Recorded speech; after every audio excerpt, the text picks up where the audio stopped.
لا حول ولا قوة إلا بالله العلي العظيم. أعوذ بالله من الشيطان الرجيم. بسم الله الرحمن الرحيم. الحمد لله رب العالمين، بارئ الخلائق أجمعين، باعث الأنبياء والمرسلين، والصلاة والسلام والتحية والإكرام على البشير النذير السراج المنير سيدنا ونبينا وشفيعنا إن شاء الله أبي القاسم محمد.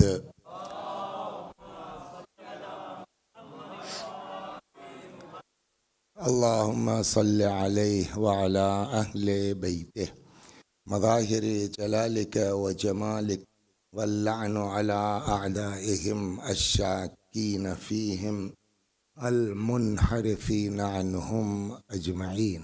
أما بعد، فقد قال الله تبارك وتعالى وقوله الحق: أعوذ بالله من الشيطان الرجيم. بسم الله الرحمن الرحيم. هو الذي بعث في الأميين رسولا منهم يتلو عليهم آياته ويزكيهم ويعلمهم الكتاب والحكمة وإن كانوا من قبل لفي ضلال مبين. صلوات بر محمد و آل محمد. شب بعثت پیغمبر صلی اللہ علیہ وآلہ وسلم اور شب معراج، اتفاق یہ ہے کہ یہ دو چیزیں ایک ہی تاریخ میں ٹکرا گئی ہیں، یعنی 27 رجب کو ہی پیغمبر کو مبعوث برسالت کیا گیا اور 27 ہی کو حضرت کو معراج پر بھی بلایا گیا۔ یوں اگر دیکھا جائے پورے رجب کو، تو رجب کا مہینہ عظمتوں کا مہینہ ہے، برکتوں کا مہینہ ہے، اہل البیت کا مہینہ ہے۔ روایت کہتی ہے کہ رجب شہر اللہ العصم، رجب اللہ کی رحمت کی ڈھلان کا مہینہ ہے۔ اس میں دیکھیے ہر آدمی کی الگ وہ ہوتی ہے، کوئی ہارٹ کا ہے تو کوئی آنکھ کا ہے تو کوئی کان کا ہے نا، سب کی وہ لائن الگ الگ۔ تو اس میں بھی میں یہ سمجھتا ہوں کہ مجھ کو جو اللہ نے خلق کیا ہے وہ گاؤں دیہات کے لیے خلق کیا، تو اسی ٹائپ کی گفتگو کرتا ہوں، اسی انداز کی بات کرتا ہوں۔ یہ آپ لوگوں کا بڑپن ہے کہ آپ لوگ بھی سن لے رہے ہیں کہ وہ چھوٹے آدمی کی بات۔ آپ نے اپنے بچپنے میں، جوانی میں سائیکل چلائی ہوگی، ہے نا؟ تو سائیکل جب آپ چلاتے ہیں تو کبھی جو ہے وہ سائیکل کو آپ کو چڑھائی پہ لے کے چڑھنا ہوتا ہے، تو اس کے لیے بڑی زحمت کرنی پڑتی ہے۔ کبھی کبھی لڑکے جب نہیں ہو پاتا تو کھڑے ہو جاتے ہیں سائیکل، لیکن پھر کبھی ہوتا ہے وہ سائیکل ڈھلان کی طرف جاتی ہے، تو جب وہ ڈھلان کی طرف سائیکل ہوتی ہے تو بہت محنت کرنے کی ضرورت نہیں ہے، ایک ذرا سا قاعدے سے 2 پیر مارا تو کچھ دیر تک 1 کلومیٹر تو بیٹھے چلے جائیں گے۔ رجب کا یہی حال ہے۔ روایت کہتی ہے شہر اللہ العصم، رجب اللہ کی رحمت کی ڈھلان کا مہینہ ہے، تھوڑا سا کر لوگے بہت مل جائے گا۔ صلوات بر محمد و آل محمد۔ یا بعض روایتوں میں ہے کہ رجب جو ہے وہ، دیکھیے آدمی کبھی دیکھا ہوگا اپنے علاقے میں، آپ لوگوں نے کنویں میں گرتے ہوئے دیکھا ہے کسی کو؟ ایک آدمی ہے کنویں میں گر گیا، اب چاہنے والے بیچارے اوپر کنویں کے چیخ رہے ہیں، پکار رہے ہیں، فریاد کر رہے ہیں، چاہے جتنے طاقتور ہوں کوئی کچھ اوپر سے کنویں کے کر نہیں سکتا۔ وہ بیچارہ جو، تو وہ کیسے نکلے گا؟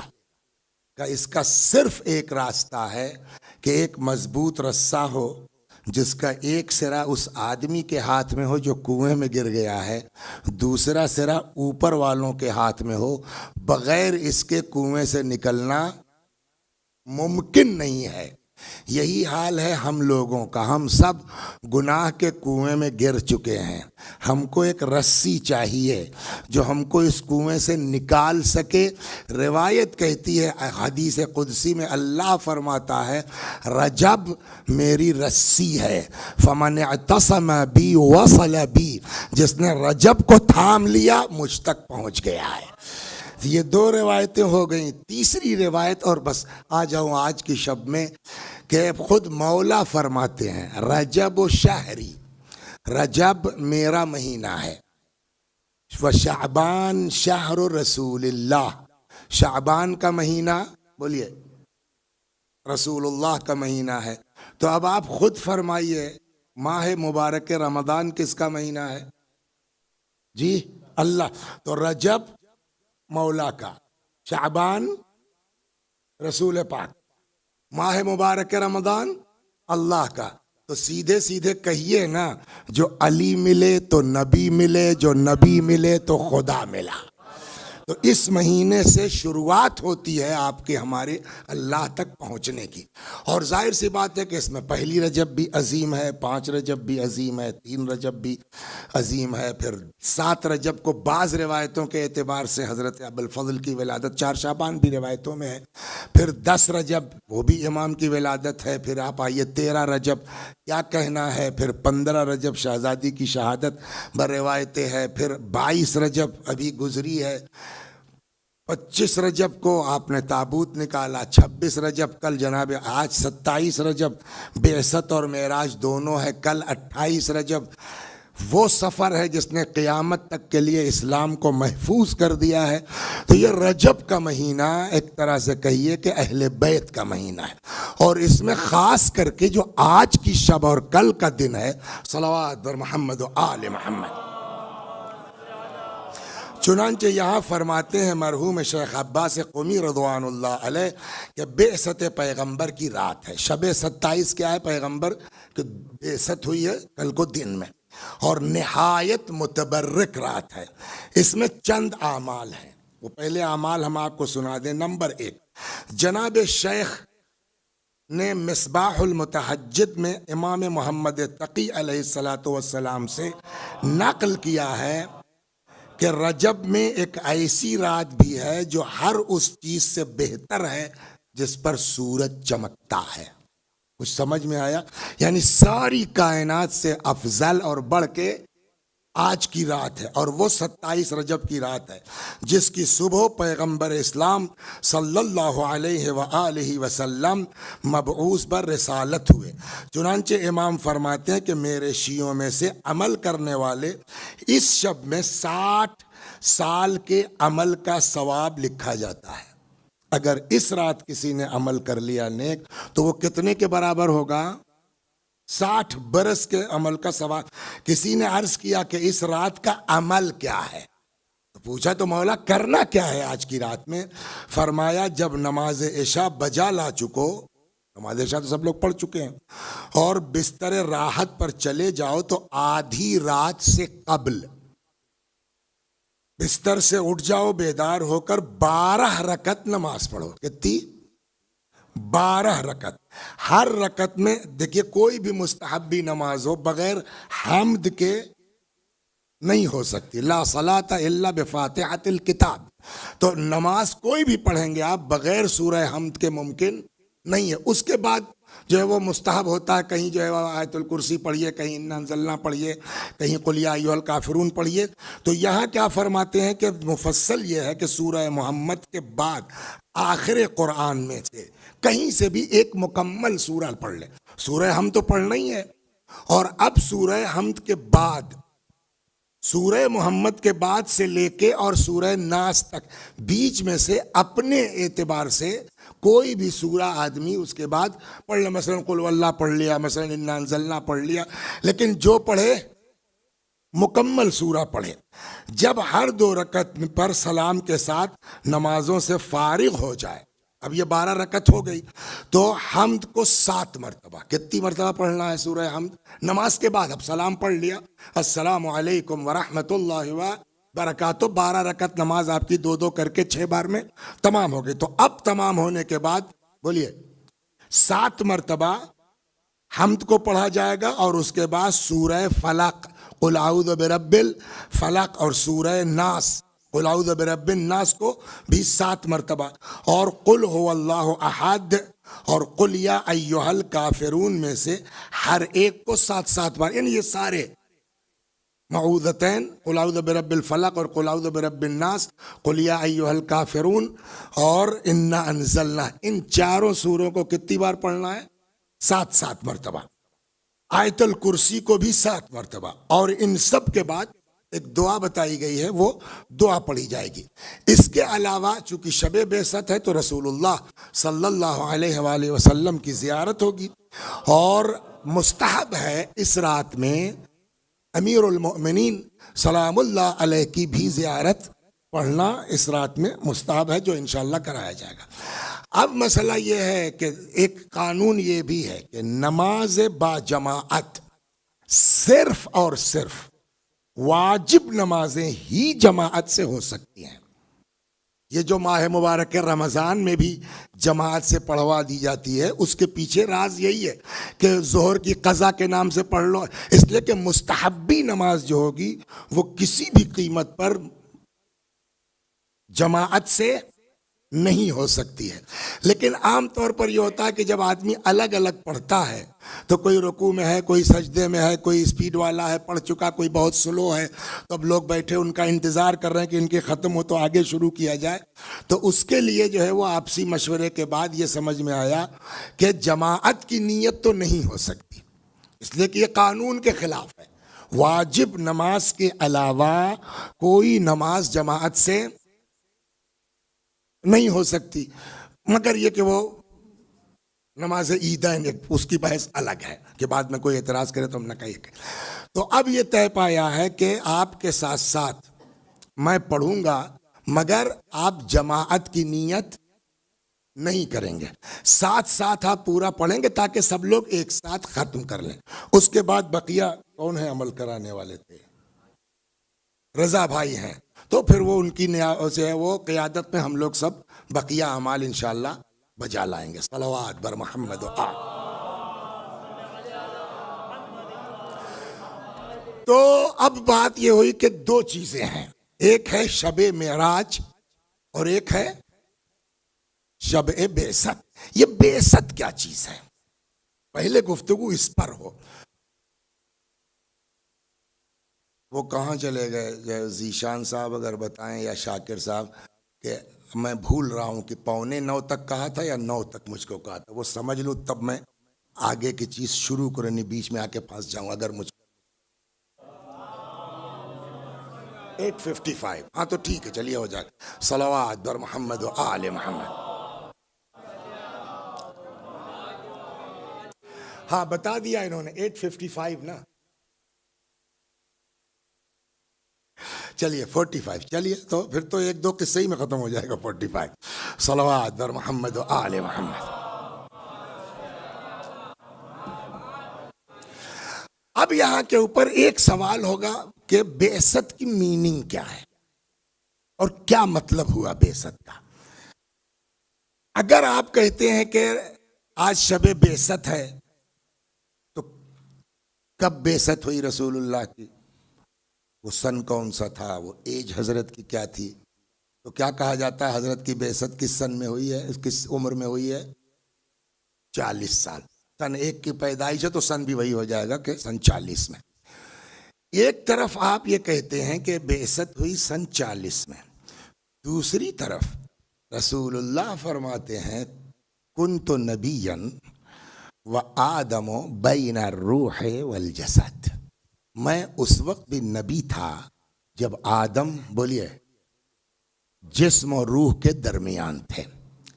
اچھا، اس حدیث کو ہم لوگ حضرت کی فضیلت کے طور پر بیان کرتے ہیں، اور ہے بھی، لیکن سوال یہ ہوتا ہے کہ یہ جو رسول اللہ نے فرمایا کنت نبیا و آدم بین الروح والجسد، میں اس یا بین الماء والطین، میں اس وقت بھی نبی تھا جب آدم آب و گل کے درمیان تھے، جسم و روح کے درمیان تھے۔ سوال، بقیہ انبیاء کے لیے کب ڈیسائیڈ ہوا کہ یہ نبی ہے؟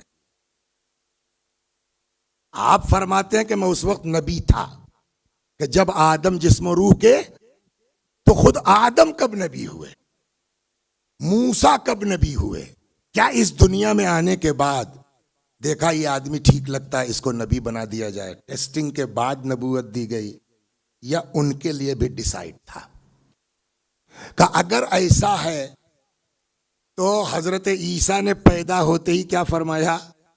انی عبداللہ آتانی الکتاب وجعلنی نبیا، میں اللہ کا بندہ ہوں، مجھ کو کتاب دی گئی ہے اور مجھ کو نبی بنایا گیا۔ تو 3 دن کی عمر میں انہوں نے کتاب کا بھی اعلان کر دیا، نبوت کا بھی اعلان کر دیا۔ یا حضرت موسیٰ کے لیے قرآن کہتا وَأَوْحَيْنَا إِلَىٰ أُمِّ مُوسیٰ، ہم نے موسیٰ کی ماں کو وحی کی کہ آپ ان کو صندوق میں ڈال کے چھوڑ دو، ہم ان کو تمہارے پاس پلٹائیں گے اور رسول بنا کے پلٹائیں گے۔ تو وہ بچہ جو ابھی صندوق میں ڈالا جا رہا ہے اس کے لیے پہلے ہی سے فائنل ہے کہ جب یہ پلٹیں گے ماں کے پاس تو بحیثیت رسول کے پلٹیں گے۔ تو اس سے یہ سمجھ میں آتا ہے کہ انبیاء کے لیے بھی ڈیسائیڈ تھا پہلے سے۔ تو اب اگر ڈیسائیڈ تھا تو آدم کے لیے بھی اسی زمانے میں ڈیسائیڈ تھا، نوح کے لیے بھی، ابراہیم کے لیے بھی، موسیٰ کے لیے بھی، ہمارے پیغمبر کے لیے بھی۔ یہ کون سی فضیلت ہوئی؟ صلوات درمان۔ اور میرے خیال میں بات سمجھ میں آئی نہیں سمجھ میں آئی؟ بقول ہمارے استاد کے وہ فرماتے تھے جب تک اعتراض نہیں سمجھو گے، جواب سمجھ میں نہیں آئے گا۔ تو ہم یہ کہنا چاہتے ہیں کہ بابا پیغمبر نے فرمایا کہ میں اس وقت نبی تھا جب آدم آب و گل کے درمیان تھے، تو یہ انبیاء کب ان کے لیے ڈیسائیڈ ہوا؟ تو یہ سمجھ میں آیا کہ یہ بھی اس دنیا کے آنے سے پہلے ان کے لیے فائنل تھا کہ ان لوگوں کو 1,24,000 لوگوں کو نبی بننا ہے، تو سب کے لیے ڈیسائیڈ ہے۔ تو رسول اللہ کی کون سی خاص بات ہے؟ اب یہاں آ کر کے دیکھیے 2 چیزیں ہیں، اس کو میں مثال سے سمجھاؤں تو ہم لوگوں کے یہاں جو ہے وہ ایک ایگزام ہوتا ہے اس کا عدالت میں نوکری کا، ججی وغیرہ کا۔ تو ہمارے فیض آباد ابھی اسی سال شاید ریٹائر ہو گئے، تو وہ ایک سرور صاحب تھے، وہ پاس ہو گئے، خبر ہوئی بڑی خوشی صاحب جج ہو گئے جج ہو گئے جج ہو گئے، تو روابط تھے۔ تو 2-4 مہینے کے بعد ہم نے ایک دن فون کیا، ہم نے کیا ہوا بھائی کہاں پوسٹنگ ہوئی؟ تو کہنے لگا ارے حضور ابھی کہاں، ابھی تو لسٹ میں نام آیا ہے، اب ٹریننگ ہوگی اور کیا ہوگا اور یہ جانچ ہوگی وہ جانچ ہوگی، پوسٹنگ ہوتے ہوتے 6 مہینہ سال بھر بھی لگ سکتا ہے۔ تو اس کا مطلب دنیاوی عہدوں میں بھی 2 چیز ہے، ایک ہے لسٹنگ ہونا اور ایک ہے پوسٹنگ ہونا۔ صلوات بر محمد والے، سمجھ رہے ہیں آپ؟ تو لسٹنگ اور پوسٹنگ میں ڈفرنس ہے۔ تو جب لسٹنگ کی بات کریں گے تو سارے انبیاء لسٹنگ ہو چکی ہے، اسی وقت ہم اس کو فضیلت مان سکتے ہیں جب پوسٹنگ ہو۔ پوسٹنگ کے لیے جو لفظ استعمال ہوتا ہے عربی میں وہ ہے بعثت۔ صلوات بر محمد۔ اب میں آپ کو سمجھا رہا ہوں۔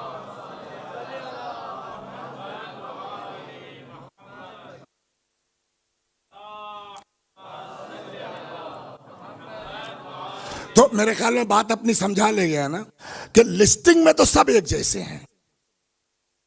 تو اب جب ہم اس روایت کو دیکھتے ہیں تو یہ روایت پوسٹنگ کو ظاہر نہیں کرتی، یہ روایت کیا ہے؟ صرف لسٹنگ کو ظاہر کرتی ہے۔ اب جب اس کی تلاش میں آپ جائیے گا تو یہ حدیث ایک لفظ کے ساتھ نہیں ہے، مختلف الفاظ کے ساتھ آئی ہے۔ ایک تو بہت مشہور ہے کنت نبیا وآدم بین الماء والطین، ایک روایت کہتی ہے کہ کنت نبیا وآدم بین الروح والجسد، 2 ہو گیا۔ ایک یہ کہ کسی نے پوچھا متی جعلت نبیا، یا رسول اللہ آپ کو کب نبی بنایا گیا؟ فرمایا جعلت نبیا وآدم بین الروح والجسد۔ ایک جگہ کسی نے پوچھا متی وجبت لک النبوہ، یا رسول اللہ آپ پر نبوت کب سے فرض ہوئی؟ فرمایا وجبت لی النبوہ وآدم بین الروح والجسد، میرے اوپر نبوت اس وقت سے فرض ہے جب آدم جسم و روح کے۔ تو یہ جتنے الفاظ ہیں کسی سے بھی ہم پیغمبر کی وہ عظمت ثابت نہیں کر پائیں گے، اس لیے کہ لسٹنگ تو سب کی ہو چکی ہے، جب تک یہ نہ سمجھ میں آ جائے کہ ان کی پوسٹنگ تھی۔ تو اب یہاں پر ایک لفظ روایت میں اس لفظ کے ساتھ بھی ہے، اب وہ بحث کا الگ عنوان ہے کہ پھر یہ تبدیلیاں کیوں آئیں، وہ ایک الگ میٹر ہے۔ لیکن وہیں جہاں اس طرح کے کنتو جعلتو، ہاں وجبت لی النبوہ. وہیں ایک روایت یہ بھی ہے کہ بعثت نبیا وآدم بین الروح والجسد. میں اس وقت بھی نبی مبعوث ہو چکا تھا، یعنی پوسٹنگ ہو چکی تھی، یعنی میں کام کر رہا تھا نبوت کا. اس دنیا میں آنے کے پہلے بھی میری بعثت ہو چکی تھی. بغیر امت کے کہیں نبی ہوتا ہے؟ دوسرا سوال، آپ کسی اسکول میں آپ ٹیچر ہیں، فرض کیجئے آپ کی پوسٹنگ ہو گئی کسی اسکول میں، ایک بچہ نہیں ہے تو وہاں سے ٹرانسفر نہیں ہوگا آپ کا. بھئی یہاں کوئی بچہ ہی نہیں ہے، بند کرو، کیا ضرورت. تو جب تک جو ہے اسٹوڈنٹ نہ ہو ٹیچر کی پوسٹنگ نہیں ہوگی. اب اگر جو ہے یہ روایت ہے کہ بعثت نبیا وآدم بین الروح والجسد، میں اس وقت نبی مبعوث ہو چکا تھا، تو صاحب امت کہاں تھی آپ کی؟ کس کی طرف مبعوث ہونے کے لیے افراد چاہیے نا. صلوات بر محمد یہ جو حدیث ہے جس کو کسی نہ کسی عنوان سے ڈیلی آ جا رہی ہے بیچ میں، کہ حضرت نے فرمایا انی تارکن فیکم الثقلین کتاب اللہ وعطرتی اہل بیتی. حقیقت یہ ہے کہ اگر اہل بیت نہ ہو تو اس طرح کے سوالات کے جواب ہمارے پاس ہیں ہی نہیں، ہم نہیں دے سکتے جواب. اب یہاں صاحب اگر واقعی یہ لفظ ہے کہ بعثت نبیا، ہم بحیثیت نبی مبعوث کیے جا چکے تھے، تو کس کی طرف مبعوث ہوئے؟ وہ امت کہاں تھی؟ اس کا جواب ہمارے اور آپ کے چھٹے امام، امام جعفر صادق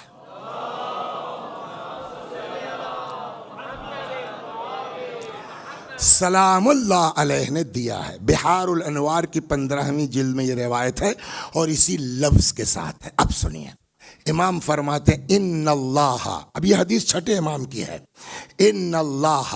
بات ہماری کہاں سے چلی کہ بعثت ہوئی، ٹھیک مان لیا، تو وہ امت کہاں، کس کی طرف مبعوث ہوئے؟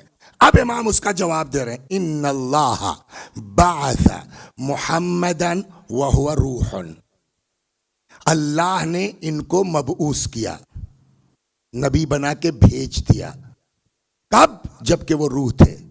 کس کی طرف؟ اب امام فرماتے الالانبیاء، نبیوں کی طرف. وہم ارواح، جبکہ وہ انبیاء بھی کیا تھے؟ روح تھے. یہ کب کی بات ہے مولا؟ حضرت فرماتے ہیں قبل خلق الخلق بألف عام، اس دنیا کے وجود سے 2000 سال پہلے عالم ارواح میں ہمارے نبی کو بحیثیت نبی انبیاء کی طرف مبعوث کیا جا چکا، یعنی وہ عالم ارواح میں نبوت کا کام کر رہے تھے. اب دوسرا سوال ہوگا کہ وہاں نبی کا کیا کام ہے؟ کون سی نماز واجب ہے؟ کون سا روزہ سکھانا ہے؟ صلوات پڑھیے تو اس کا ایک مثال سے سمجھاتا ہوں.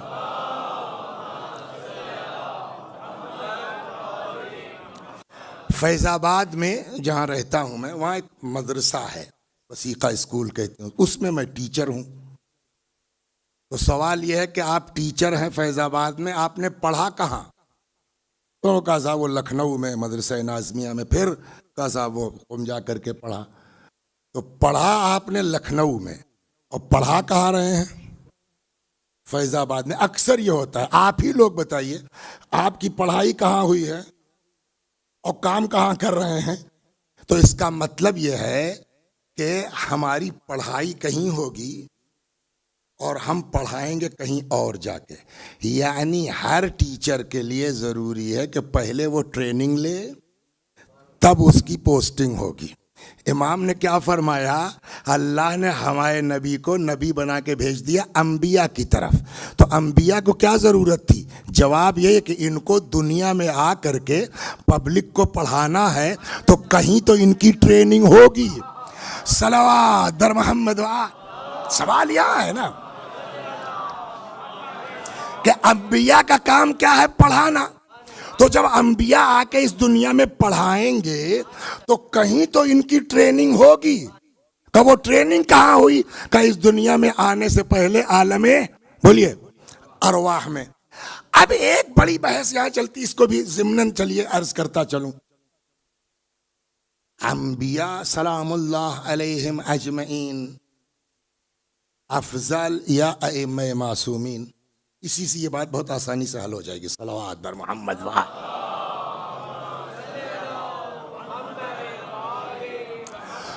یہ ذہن میں نا سوال ذہن میں آیا کہ انبیاء افضل یا خب سوال یہ ہے خود انبیاء کیا سارے نبی برابر ہیں؟ پہلا سوال تو یہ بولیے سر، کیا انبیاء سب برابر ہیں؟ نہیں. دلیل کیا ہے آپ کے پاس؟ تو تیسرا پارہ اسی سے شروع ہوتا ہے. تلک الرسل فضلنا بعضهم، ہم نے رسولوں کو بعض پر فضیلت دی. وہاں کوئی جو ہے وہ امتحان تو ہوا نہیں تھا. واٹس کرائٹیریا، بیس کیا ہے فضیلت کا؟ سب کو آپ نے خلق کیا، یا تو یہ ہے کہ بھائی میں اللہ ہوں، یہ بڑے نبی یہ ان سے کم، یہ ان سے کم، یہ ان سے کم، یہ ان سے کم، سب نبی ہوں گے، 313 لوگ رسول ہوں گے، اس میں سے 5 لوگ جو ہے اولو العزم ہوں گے، اس میں سے 4 لوگ جو ہے صاحب کتاب و شریعت ہوں گے. یا تو یہ مان لیے کوئی کرائٹیریا نہیں ہے، حکم الہی ہے. اور اگر یہ کہتے ہیں کہ ہاں کرائٹیریا ہے، تو وہ کرائٹیریا کیا ہے؟ اب آ جائیے اس دنیا میں. صلوات بر محمد و آل محمد.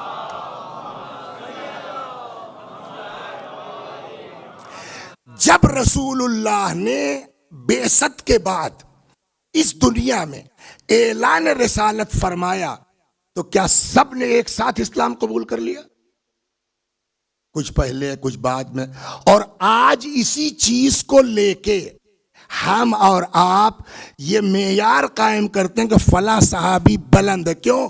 کہ وہ پہلے نمبر پر ایمان لائے تھے، وہ دوسرے نمبر پر ایمان لائے تھے، وہ 7ویں نمبر پر ایمان لائے تھے. تو جو جتنے پہلے ایمان لایا، باوجود اس کے کہ سب صحابی ہیں، مگر سب صحابی ہونے کے باوجود جو جتنے پہلے ہمارے نبی پر ایمان لایا وہ اتنا فضیلت والا ہوا نا. یہی چیز وہاں بھی ہوگی کہ اب رسول اللہ نبی بن کے آئے ہیں نا، ان کے درمیان 1,24,000 ایک کم. تو کیا سارے انبیاء اب جب نبی ہیں ان کے، تو ان کو بھی تو وہاں کلمہ پڑھنا پڑے گا نا، رسول اللہ پر ایمان لانا پڑے گا. تو کیا سارے انبیاء ایک ساتھ ایمان لائے؟ بولیے. اب یہاں کہا جاتا ہے کہ اس عالم ارواح میں جس نبی نے جتنے پہلے ہمارے نبی کی نبوت کا اقرار کیا وہ اتنا بڑا نبی بنا. صلوات برما پہنچا لے گیا میں آپ کو منزل تک. کہ انبیاء کی فضیلت اور برتری کا معیار کیا ہے؟ کہ اس عالم ارواح میں جب ہمارے نبی کو نبی کی حیثیت سے مبعوث کیا گیا تو اس عالم ارواح میں جو جتنے پہلے ایمان لایا وہ اتنا بڑا. یہ تو طے ہو گیا نا. تو اب وہاں خالی 1,24,000 انبیائی کی روحیں تو نہیں تھی، اور بھی لوگ تھے نہیں تھے؟ بولیے کیا عقیدہ ہے آپ کا؟ انا وعلی من نور واحد. اور بھی لوگ تھے نا. تو جو جتنے پہلے ایمان لایا وہ اتنا بڑا نبی. اور اگر کچھ لوگ ایسے مل جائیں جو نبیوں سے پہلے نبی پر ایمان لائے اس عالم میں، تو وہ انبیاء سے افضل ہوں گے یا نہیں ہوں گے؟ عقلاً بتائیے. کہا ایسا کیسے؟ میں نے کہا اب آئیے کھولیے بہار. صلوات بر محمد وآل. بلا وجہ نبی نے نہیں کہا میں تمہارے درمیان اطرت کے علاوہ کوئی بتا نہیں سکتا اس چیز کو. اب اسی بہار میں 15ویں جلد میں امیر المومنین سلام اللہ علیہ سے روایت ہے،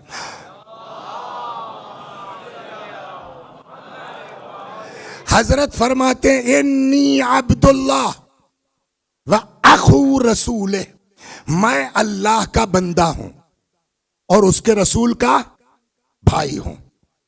وصدیقہ الاول، اور سب سے پہلے ان کی تصدیق کرنے والا ہوں. کہاں کی بات ہے؟ فرماتے ہیں وآدم بین الروح والجسد، ہم نے اس وقت ان کی نبوت کی سب سے پہلے تصدیق کی عالم ارواح میں جب آدم جسم و روح کے یہاں تک ہو گئے. پھر فرماتے ہیں ثم انی، صدیقہ الاول فی امتکم ہذہ، اور پھر میں ہی سب سے پہلے تصدیق کرنے والا ہوں اس دنیا میں بھی۔ ہو گئی بات۔ اب یہاں اتنی عربی تو آ گئی ہوگی یہاں رہتے رہتے کہ ڈفرنس کیا ہے انا اور نحنو میں۔ بولیے صاحب، انا مانے میں اور نحنو مانے جمع ہو گئی نا۔ تو ابھی تک علی نے کیا کہا؟ میں، انی عبداللہ، میں اللہ کا بندہ ہوں، میں اکیلا۔ وصدیقہ الاول، اور ان کی سب سے پہلے تصدیق کرنے والا ہوں، کون؟ میں اکیلا۔ کب کی بات ہے؟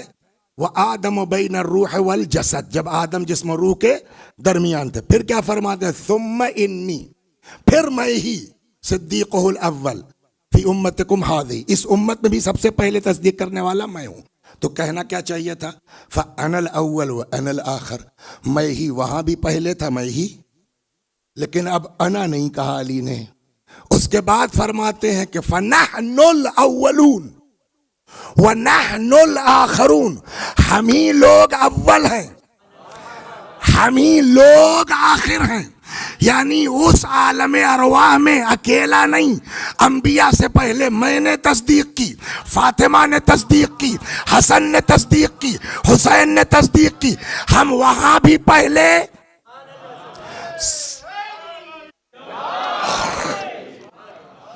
ایک اور صلوات بر محمد و آل محمد۔ تو اب پیغام، اچھا اس کی ایک بہت آسان سی جو ہے آپ کو مثال دے دوں، اور پھر ایک آدھ چیزیں آپ کو سناتا ہوں اور تمام۔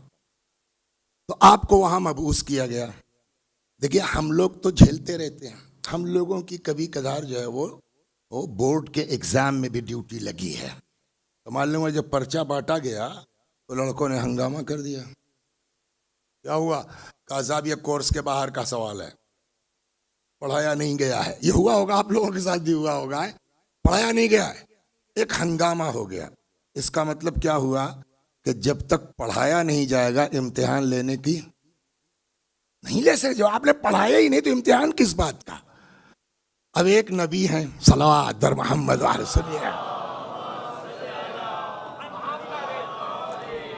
جناب ابراہیم، بہت بلند شخصیت ہے۔ اکیلے ابراہیم کو قرآن نے امت کہا ہے۔ ابراہیم علیہ السلام کے لیے قرآن کہتا ہے ملت ابیکم ابراہیم ہوا سماکم المسلمین، یہ نام تمہارا مسلمان تمہارے باوا ابراہیم نے رکھا ہے۔ ابراہیم علیہ السلام جانوروں کا کام کرتے تھے، جانور تھے۔ تو ایک دن بیٹھے ہیں، ڈنڈا ہے، جانور چر رہے ہیں، اتنے میں ایک آدمی آ گیا، اور بہت بڑھیا آواز میں اس نے پڑھنا شروع کیا، سبوح قدوس رب الملائکۃ والروح، سبوح قدوس رب الملائکۃ والروح۔ تو جناب ابراہیم نے کو لطف آ گیا، مزہ آ گیا، ایک بار اور پڑھ دو آدھے جانور دے دوں گا۔ اس نے پھر پڑھا، سبوح قدوس رب الملائکۃ والروح، مزہ آ گیا، ایک بار اور پڑھ دو یار، سب لے جاؤ۔ اس نے پھر پڑھ دیا، سبوح قدوس رب الملائکۃ والروح، لے جاؤ۔ اب وہ ڈنڈا بھی پکڑا کہ یہ ڈنڈا بھی لو، کیوں؟ کیا کروں گا جب جانور ہی نہیں ہے، ڈنڈا رکھ کے کیا کروں گا؟ تو ڈنڈا بھی لے جاؤ۔ تو کہنے لگا صاحب میں کیا کروں گا آپ کے جانور لے کے؟ کیوں؟ کہ میں آپ کی طرح آدمی تھوڑی ہوں کہ مجھ کو جو ہے وہ بھیڑ بکریاں چاہیے۔ پھر کون ہو؟ کہ ارے ابراہیم بھائی میں جبریل ہوں۔ تو یہ کیا چکر چل رہا تھا؟ کہ کچھ نہیں، ہم آپ کا امتحان لینے آئے تھے، دیکھیں عشق الہی میں کہاں تک جاتے ہیں آپ۔ سوال یہ ہے کہ بغیر پڑھائے تو امتحان ہوگا نہیں، یہ ابراہیم کا امتحان لیا جا رہا ہے، عشق الہی کی کلاس کہاں چلی؟ اب اللہ نے اپنے حبیب کو عالم ارواح میں بھیجا تھا، ٹریننگ وہاں ہوئی ہے، امتحان یہاں۔ صلوات بر محمد و آل۔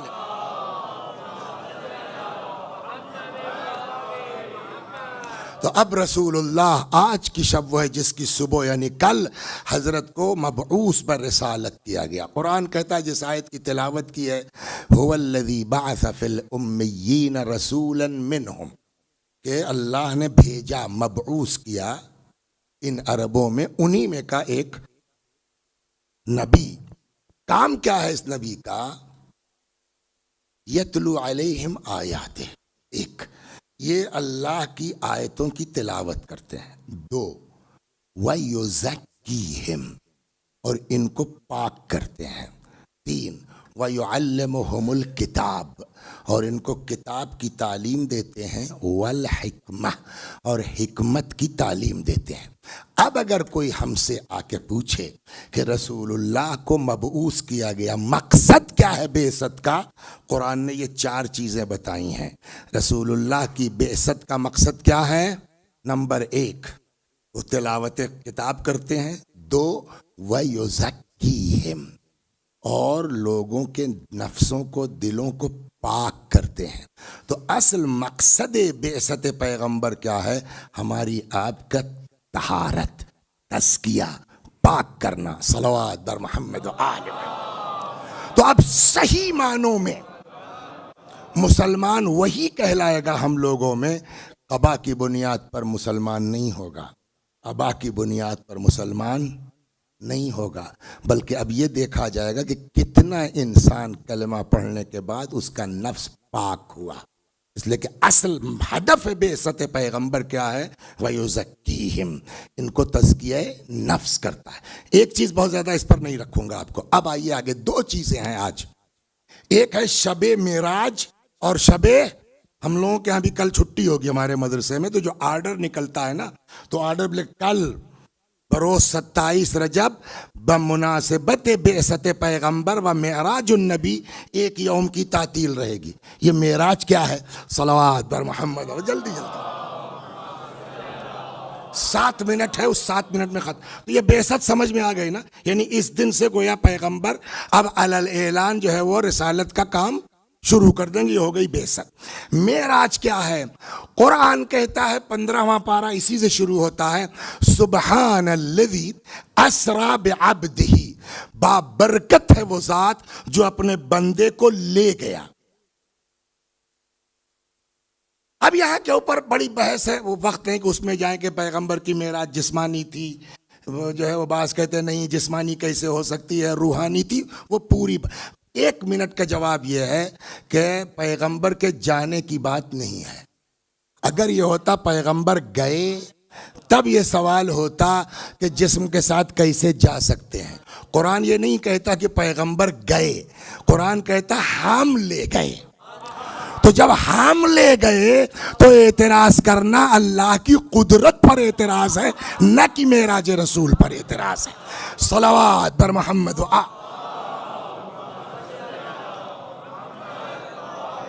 سبحان الذی اسری بعبدہ لیلا، بابرکت ہے وہ ذات جو لے گیا اپنے بندے کو. اچھا یہ بھی ایک جواب ہو سکتا ہے، بندہ کسے کہتے ہیں؟ خالی روح کو. بندہ کسے کہتے ہیں؟ خالی مردہ جسم کو. کہا بندہ جسم و روح سے مل کے بنتا ہے بھائی. تو سبحان الذی اسری بعبدہ لیلا، کہاں سے؟ من المسجد الحرام، خانہ کعبہ سے. کیوں لے گیا الی المسجد الاقصی الذی بارکنا حولہ لنریہ من آیاتنا؟ اصل چیز یہ ہے. معراج کا سبب کیا ہے؟ بعثت کا سبب تو ہو گیا نا کہ ہماری طہارت. معراج کا سبب کیا ہے؟ لنریہ من آیاتنا، تاکہ ان کو ہم اپنی نشانیاں دکھلائیں. دیکھیے صلوات پر محمد، اسی سے رسول اللہ کی عظمت.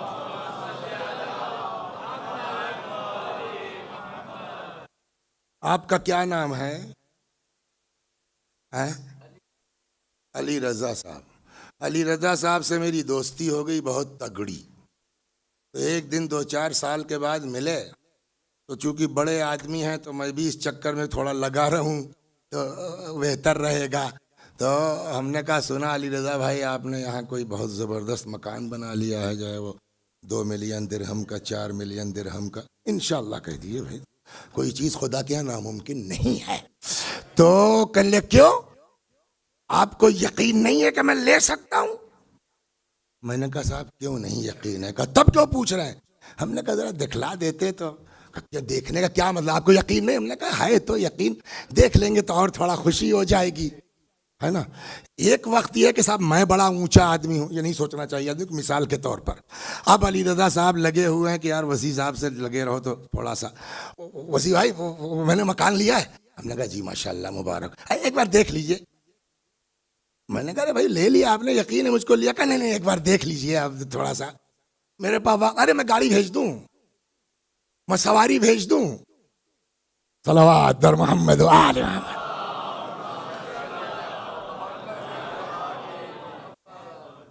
خلیل کے معنی سر دوست، حبیب کے معنی دوست. یہ مجبوری ہے اردو کی کہ اردو خلیل کا ترجمہ بھی دوست کرے گی اور حبیب کا ترجمہ بھی دوست کرے گی. But what's difference between Habib and Khalil? جناب ابراہیم خلیل ہیں، لیکن کیا کہا؟ رب ارنی کیفا تحیی الموتى، پالنے والے دکھلا دے کیسے مردوں کو زندہ کرتا ہے. تو اللہ نے کہا اولم تؤمن، یقین نہیں ہے کیا؟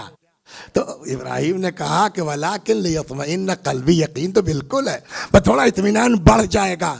تو جو خلیل ہوتا ہے وہ دیکھنے کی خواہش کرتا ہے. اور یہاں کیا ہے، ہم لے گئے لنُرِيَهُ مِنْ آیاتنا، تاکہ اپنی نشانیاں دکھلائیں. جو دیکھنے کی خواہش کرے اسے خلیل کہتے ہیں، جسے براق بھیج کے بلوا کے دکھلایا جائے اسے حبیب کہتے ہیں. صلوات. اور اب گئے معراج پر، دیکھا بہت کچھ دیکھا. جلدی سے صرف 3 منٹ بچا یہاں سے جو گھڑی دکھ رہی مجھ کو اگر صحیح ہے. معراج پر گئے. کیوں لے جایا گیا معراج پر؟ تاکہ ان کو ہم دکھلائیں.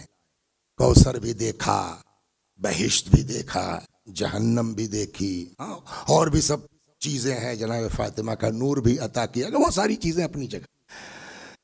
جہنم کی طرف گئے، کیا دیکھا؟ 3 منٹ میں ہو جائے گا یہ کام. صلوات بر محمد وآلہ. پھر کسی موقع پر اللہ نے توفیق دی تو عرض کیا جائے گا معراج پہ کیا کیا دیکھا. ایک خود پیغمبر فرماتے ہیں کہ میں نے جہنم میں دیکھا کچھ لوگوں کو یخمشون وجوہہم باظافیرہم. یہ ناخن کو اظافیر، ناخن کی جمع ہے. کچھ لوگوں کو دیکھا اپنے ناخنوں سے اپنا چہرہ نوچے ڈال رہے ہیں جہنم میں. میں نے کہا جبریل ان کا جرم کیا ہے؟ جبریل نے کہا یہ وہ لوگ ہیں جو دنیا میں لوگوں کی غیبتیں کرتے تھے اور لوگوں کی آبرو کے چکر میں رہتے تھے کہ کیسے کس کو بے عزت کریں. وہاں یہ پھر فرماتے ہیں کہ میں نے دیکھا اسی جہنم میں کچھ عورتوں کو جو بالوں پہ لٹکائی ہوئی ہیں. سمجھ گئے؟ آج کل کے زمانے میں ایک نیا وہ چلا ہے، پردہ جو ہے وہ ہلکے لوگ کرتے ہیں، بیکورڈ لوگ کرتے ہیں. یہ تو مرنے کے بعد پتہ چلے گا کہ فارورڈ کون ہے اور بیکورڈ کون ہے. پیغمبر فرماتے ہیں کہ میں نے دیکھا جہنم میں کچھ عورتوں کو بالوں پہ لٹکائی ہوئی ہیں. میں نے کہا جبریل ان کا گناہ کیا ہے؟ تو جبریل نے کہا یہ وہ عورتیں ہیں جو دنیا میں اپنے بالوں کی نمائش کیا کرتی تھیں. اور تیسرا ہو گیا 55، 54 تو ہی ہے یہاں سے دکھ رہا ہے. جو تیسرا میں نے دیکھا، عجیب جرم ہے یہ اور عجیب سزا ہے. پیغمبر فرماتے ہیں جہنم میں نے دیکھا کچھ لوگوں کے منہ میں آگ ڈالی جا رہی ہے اور پیچھے سے نکل رہی ہے. یہ بالکل نئے ٹائپ کا عذاب، بالکل شاید نہیں سنا ہوگا نا. میں نے دیکھا کچھ لوگوں کے ان کے منہ میں آگ ڈالی جا رہی اور باہر نکل رہی پیچھے سے. میں نے کہا ارے جبریل ان کا جرم کیا ہے؟ آمادہ ہیں؟ سناؤں. جبریل ان کی خطا کیا ہے؟ جبریل نے کہا یا رسول اللہ یہ وہ لوگ ہیں جنہوں نے دنیا میں یتیموں کا مال ہڑپا ہے. تو کسی کا حق دبا لینا اور خاص کر کے یتیم کا حق دبا لینا رسول اللہ کو معراج پر دکھلایا گیا. اب یتیم تو چھوڑیے، بس ایک شہید سے بڑا مرتبہ کسی کا ہے؟ بولیے سر. وَلَا تَحْسَبَنَّ الَّذِينَ قُتِلُوا فِي سَبِيلِ اللَّهِ أَمْوَاتًا، خبردار جو اللہ کی راہ میں قتل ہو گئے انہیں مردہ نہ سمجھو. دوسری آیت وَلَا تَقُولُوا لِمَنْ يُقْتَلُ فِي سَبِيلِ اللَّهِ، خبردار جو اللہ کی راہ میں قتل ہو گئے انہیں مردہ نہ کہو. دو آیتیں ہیں قرآن میں، ایک کہتی ہے مردہ نہ کہو، دوسری کہتی ہے سوچ بھی نہیں سکتے. ایک آیت زبان پر پہرا بٹھلاتی ہے، دوسری آیت بولیے فکر پر سوچ بھی نہیں سکتے ہو. روایت کہتی ہے ادھر شہید کی روح نکلتی ہے سارا گناہ معاف. شہید کی روح نکلی، جو کچھ اس نے گناہ کیا تھا سب بولیے معاف، الا الدین، سوائے قرض کے، وہ ادا کرنا ہی کرنا ہے. تو جب قرض معاف نہیں ہو سکتا تو ہڑپا ہوا مال کیسے معاف ہو جائے گا؟ تو جب عام آدمی کا ہڑپا ہوا مال نہیں معاف ہو سکتا تو یتیم کا مال کیسے معاف ہو سکتا ہے؟ جب عام آدمی کا نہیں معاف ہو سکتا تو اہل بیت کا حق جو مار کے بیٹھے ہیں وہ کہاں سے معاف ہو جائے گا؟ شب معراج ہے، شب بعثت ہے. یا اللہ ہم سب کو اپنے نبی کے بتائے ہوئے راستے پر چلنے کی توفیق عنایت فرما.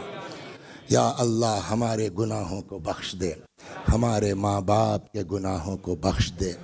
جو لوگ دنیا میں جہاں بھی تیرے دین کے لیے محنت کر رہے ہیں، کوشش کر رہے ہیں، خدمت کر رہے ہیں، خدا ان کی خدمتوں کو قبول فرما.